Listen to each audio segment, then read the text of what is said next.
গরিবের শীতকাল। সেই ভোর 4টে উঠেছি, তাও কাজ ফুরোচ্ছে না। কাজের বাড়ি যেতে হবে, বেলা হয়ে গেলে দিদি আবার বকাবকি করবে। মনা তো ঘুমোচ্ছে, ওকে এখন ডাকবো না, এই ঠান্ডার মধ্যে বেলা হয়ে উঠবে ও।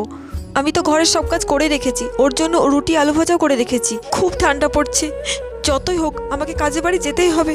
আর কাজের বাড়ি না গেলে তো আমি মাইনে পাবো না, আর মাইনে না পেলে মেয়েটাকে আমি খাওয়াবো কি? বাইরে তো খুব ঠান্ডা পড়ছে, একটা চাদর থাকলে ভালো হতো। একটা চাদর কেনার সামর্থ্য নেই আমাদের।